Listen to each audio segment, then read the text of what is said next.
hands for us, Jack Prendergast. David Reedy is in for Limerick, as I mentioned a while ago. Jack Prendergast is fouled. There's a bit of afters. And that is going to be a free for Waterford, just around the 45-metre line. With 10 minutes to go, there's a huge gap. But in the game of hurling, of course, one goal can change the complexion. Kyle Hayes has shown a yellow card. Take the point, drop it in. Let's see what Stephen Bennett does.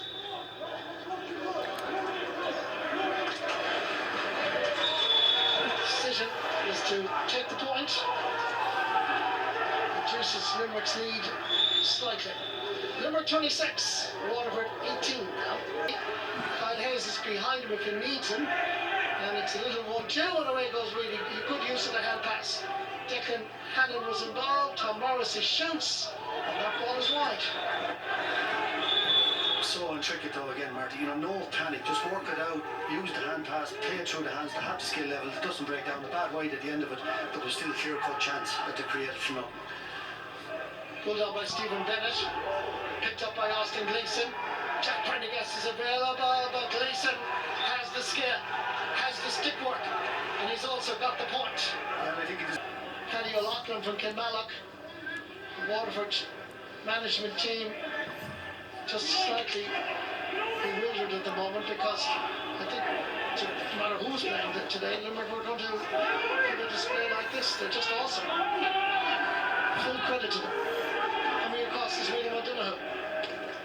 Into the centre, Gerard Hegarty, surrounded quickly by 4 Waterford players. Shane Fives comes away with it. Hard-working Darrell Lyons, and Gerard Hegarty is recovered to flip the ball back. Once again tries Dermot Burns. Continues to play it down the wing. Aaron Gillan, his clubmate from the well, comes out to gather. Into the centre. Waterford have it once more.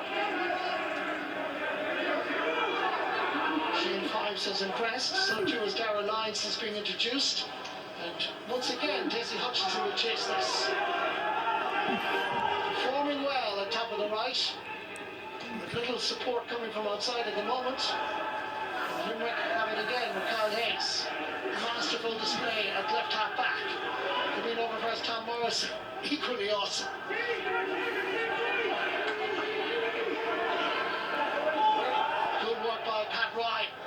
And Pat Ryan off the post and did it go over the bar. The umpires are satisfied it did. Pat Ryan would be pleased. So will Limerick.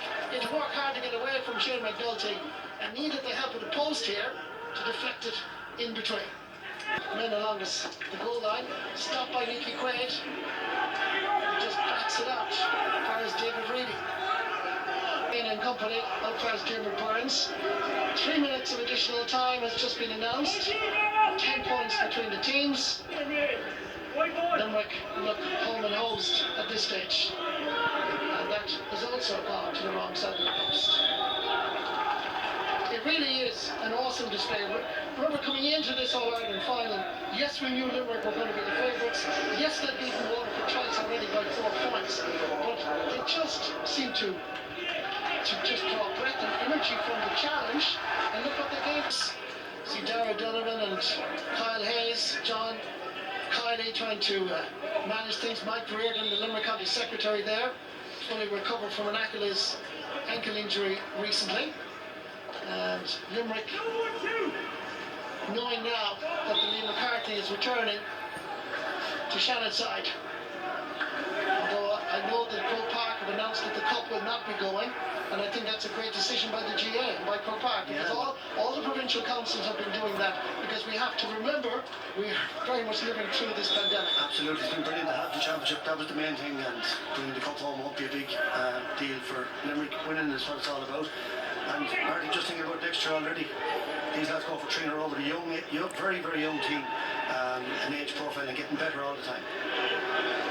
Ball into the centre towards Austin Gleeson. Mr. Skipper behind it, it was a challenge. Soft enough free, I would say, but Fergal Horgan is giving it to Waterford. Austin Gleeson trying to drop it in. Nicky Quaid gets his body behind it. Wasn't going to let in a soft goal at this stage of the championship. Sean Finn. As Limerick worked the ball out, whereas David Burns with the pass from Declan Hannon. Burns' effort is dropping in around the house. Oh, great fielding, superb. Full marks to Shane McNulty, and a good clearance as well. Down for his Darragh Lyons. As Limerick attack the ball, as John Morrissey comes out with it. And Limerick are the All Ireland hurling champions in this unique, bizarre and strange year. They're unbeaten in the Munster League, the Alliance League, the Championship, League champions, Munster champions, All Ireland champions. And my word, don't they deserve it? John Kiley has brought them back to the promised land. From 1973 to 2018, they were waiting for All Ireland glory. He got them there, and he's back there again. Yeah, 94 times we play out of that 30 says it all about them. They can score from anywhere, they play the ball through their hands from corner back, right up the field, and they're so confident on the ball. Every single one, from the goalie to the corner forward. And every club in Limerick and every parish, from Adair, Rahan, Doon, Kilmallock, Ballybrown, Clahone, St Patrick's, Monaghan, Maroon, they'll all in the magnificent 12 and made it the fabulous 13. The list includes players like Christy Rain, Conor Hayes, Jimmy Doyle, Liam Fennelly, Tom Semple and Anthony Daly. So Mick Beckey, just for the stats, captain Limerick to All Ireland glory in 1936 and 1940. Declan Hannon does it in 2018, and this year, amazing year of 2020. Full-time score in Croke Park on All Ireland hurling final day. Limerick winning the All Ireland on the 9th occasion on a full-time score. Limerick 30 points, Waterford 19. Thank you very much for a little while to come. Yeah, well, I think for them as players, and for that man, John Kiley, you can see the drive and passion. And Duran, when we heard the VT at the beginning, John Kiley, the first thing he spoke about was family.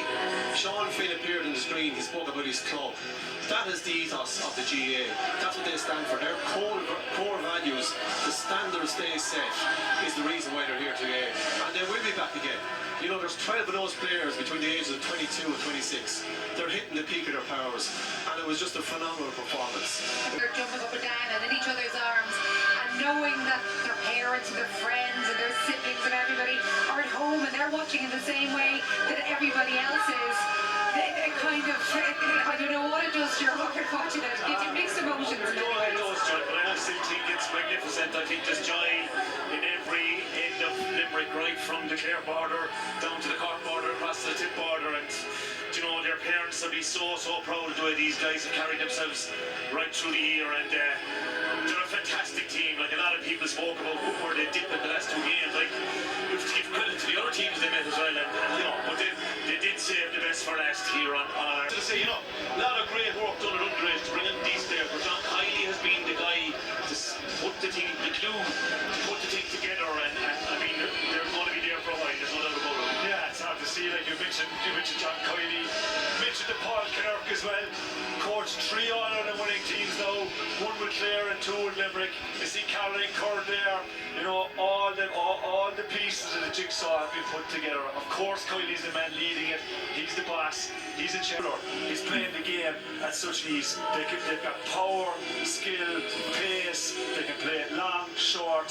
They've been a credit to themselves, a credit to Limerick, and actually a credit to the game of hurling over the last couple of years. And let's not forget, Henry, a lot of people weren't all that keen on the style that Paul Kirk brought to this. The football aspect of it, the short passing, and Watching him here before the match, doing a little drill, and you should have seen him striking the ball with the hands. We're coaching that as an underage now, strike the hand, and they're just so good at it. And there's a reason for that, because they have the best players, and the best players will perform in the bed. the drills you're practicing with the underage kids. Is this really just in the last few years that it's become such a big part of the drills from an early age? I think so, because we look at these teams. These are role models. Declan Hannon. Champions for the 9th time in their history. Declan Hannon joining Mick Mackey, guiding Limerick to 2 All Ireland successes as captain. Remarkable history.